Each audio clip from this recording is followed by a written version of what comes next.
من لزم الاستغفار جعل الله له من كل ضيق مخرجا ومن كل هم فرجا ورزقه من حيث لا يحتسب.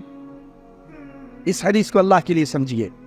من لزم الاستغفار، جو انسان استغفر اللہ، استغفار، معافی مانگنے کے کلمات کو لازم پکڑ لے.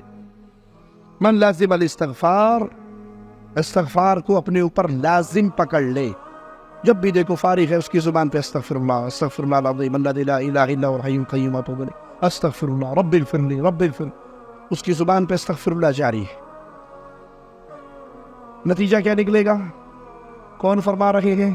محمد الرسول اللہ. آپ سے پیاری اور سچی بات کسی اور کی ہو سکتی ہے؟ آپ نے فرمایا جعل اللہ لہ من کل ضیق مخرجا، اس کی ہر ٹینشن کو اللہ دور کر دے گا، ہر غم سے اللہ اسے نجات دے دے گا. صرف یہی ایک فائدہ اگر ہو، صرف یہی ایک فائدہ. کتنے ہیں ٹینشن کے مریض بجائے ڈاکٹروں کے پاس چکر کاٹتے رہتے ہیں. ٹینشن لی، بلڈ پریشر ہائی ہوا، گولیاں کھائی، ادھر گئے ادھر گئے. کتنے غم ہے دنیا کے اندر. اللہ کے نبی گارنٹی دے رہے ہیں، اور محمد کریم وہ ہے جن کی گارنٹی اللہ دے رہا ہے. وَمَا يَنطِقُ عَنِ الْهَوَىٰ إِنْ هُوَ إِلَّا وَحْيٌ يُوحَىٰ. ہر بندہ اپنی مرضی سے بولتا ہے، محمد رب کی مرضی سے بولتے ہیں صلی اللہ علیہ وسلم. پیارے حبیب علیہ السلام فرما رہے ہیں جو استغفر اللہ کو، استغفار کو، معافی کے کلمات کو اپنے لیے لازم پکڑ لیتا ہے. جب فارغ ہے، اب گاڑی چلا رہے ہیں، آپ کے ہاتھ مصروف ہے نا، آنکھیں مصروف ہے، زبان تو فارغ ہے. آپ گھر میں بیٹھے ہوئے بیوی کے ساتھ اس کی بیچاری کے لیے سبزی کاٹ کے رکھ رہے ہیں. یہ سنت ہے، عمل ہے، کیا کیجیے. موقع ملے تو بیویوں کی خدمت کیا کریں. اب آپ گھر میں کام کر رہے ہو، دفتر میں کام کر رہے ہیں، آپ کی زبان خالی ہے، اس زبان سے استغفر اللہ استغفر اللہ استغفر اللہ نکلتا رہے تو رزلٹ کیا نکلے گا؟ اللہ ہر غم سے آپ کو نجات دے دے گا. وَمِن كُلِّ هَمٍّ فَرَجًا، ہر غم سے نجات ہوگی، تنگی سے کشادگی مل جائے گی، تنگی سے کشادگی کی طرف آؤ گے. وَرَزَقَهُ مِنْ حَيْثُ لَا يَحْتَسِبُ، اللہ آپ کو وہاں سے رزق دے گا جہاں سے آپ کا تصور بھی نہیں ہوگا. بریدہ کا واقعہ ہے. ہمارے شیخ سلیمان صگر جو اس مرکز کے مدیر ہیں، انہوں نے یہ واقعہ مجھے خود سنایا. بریدہ کے اندر ایک بڑا فقیر گھرانہ تھا، بہت غریب گھرانہ. وہ مانگ کے بیچارہ اپنا گزر اوقات کرتا، مانگ پہ ان کے گھر والوں کھلاتا. اس کا ایک بیٹا تھا نابینا، کوئی کام نہیں کر سکتا، اندھا ہے بیچارہ. اس بریدہ میں جو سب سے بڑے عالم تھے، یہ ان کی مسجد کے پڑوس میں رہا کرتے تھے. تو بیٹا جو تھا وہ نابینا لڑکا، وہ جا کے شیخ کے پاس بیٹھا کرتا تھا، ان کے درس سنا کرتا تھا اور ان کی صحبت اختیار کر لی. ان کی صحبت اختیار کرتے کرتے وہ علم حاصل کرتے ہوئے شیخ کا نائب بن گیا. اگر شیخ بیمار ہیں، شیخ نہیں آئے تو یہ نابینا جو فقیر کا بیٹا تھا وہ نماز پڑھاتا.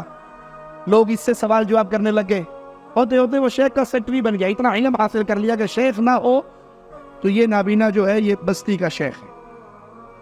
ایک دن وہ شیخ کے پاس آیا اور کہنے لگا کہ شیخ میں نے خواب دیکھا ہے.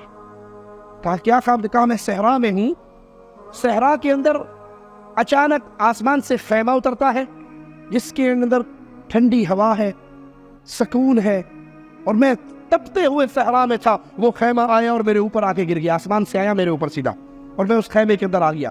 مجھے ایسے لگا جیسے میں ٹھنڈی ہواؤں کے اندر، بڑے پیارے موسم کے اندر، میری ساری گرمی، پیاس، چبھن، تکلیف ختم ہو گئی، میں سکون کے اندر آ گیا.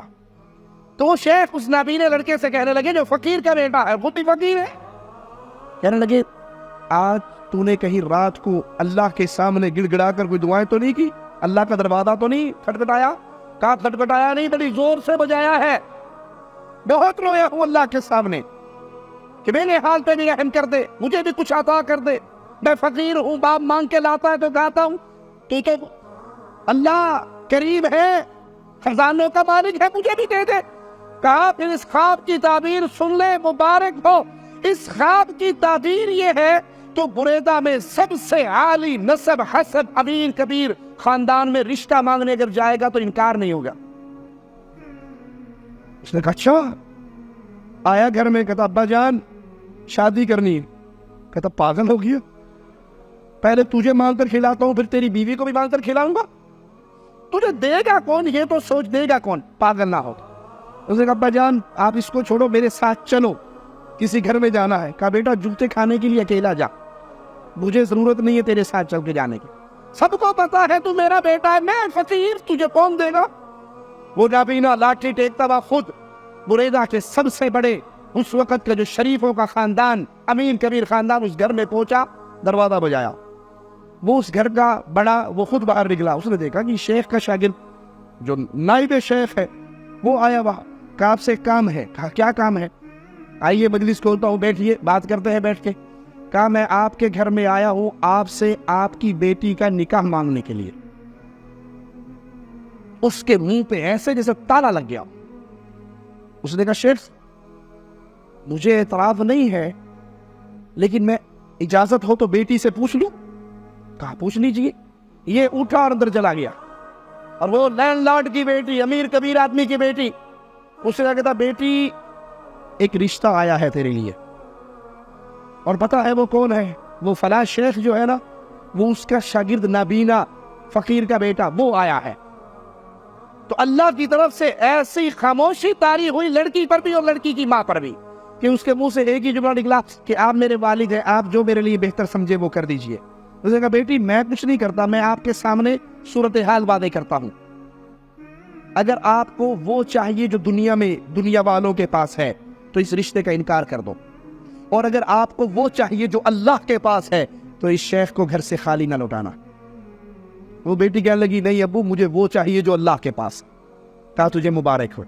اٹھا اور شیخ کے پاس کہا شیخ آپ کو مبارک ہو، میری بیٹی آپ کو اپنا خامد بنانے پہ راضی ہو گئی ہے۔ پھر اسے کہتا اچھا یہ بتاؤ تمہارے پاس ہے کیا؟ مال میں سے کیا ہے؟ کہنے لگا اللہ کی قسم یہ ایک ڈنڈا جو میرے ہاتھ میں ہے اور یہ ایک فوج جو پہنی ہوئی ہے، تیسری چیز میرے پاس کوئی نہیں ہے، صرف اس کا مالک۔ کہا ہمارے ہاں تو بڑا حق مہر ہوتا ہے، یہ رقم لیجئے، جب نکاح کے وقت پہ قاضی حق مہر کا سوال کرے گا اپنی بیوی کے پاس جاؤ گے تو یہ حق مہر اپنی بیوی کو دے دینا، میں تجھے دے رہا ہوں، یہ پیسے لو اور بریدہ کی سب سے اچھی سوسائٹی میں جا کے مکان کرائے پہ لے لو۔ وہ جاتا ہے مکان لیتا ہے، پھر اس کے پاس آتا ہے، کہا کچھ بچا ہے؟ کہا جتنا دیا تھا وہ تو مکان کرائے پہ لے لیا، کچھ تیاری کر لی، کچھ کپڑے بنا لیے۔ یہ تاجر اپنے بیٹوں کو روانہ کرتا ہے جاؤ شیخ کے گھر میں الف سے لے کر یہ تک جتنی ضروریات ہیں ساری پہنچا دو، اور اس کا نکاح ہو جاتا ہے۔ وہ لاڈلی امیر کبیر آدمی کی بیٹی اس کے گھر کے اندر آ کے اس کی بیوی بن جاتی ہے۔ یہ سب کچھ اسے کہاں سے ملا؟ اللہ کے نبی صلی اللہ علیہ وسلم نے فرمایا وَرَزَقَهُ مِنْ حَيْثُ لَا يَحْتَسِبُ، اللہ وہاں سے دے گا جہاں سے تصور بھی نہیں ہوگا۔ کس چیز پر، کس بنیاد پر، کس محنت پر؟ استغفر اللہ، استغفر اللہ، استغفر اللہ، یہ آپ کی زبان کا ترانہ بن جائے۔ اللہ سے معافی مانگتے رہو، اللہ بیٹے بھی دیتا ہے، خزانے بھی دیتا ہے، دنیا بھی دیتا ہے، گناہوں کو معاف کر کے جنت بھی عطا کرتا ہے۔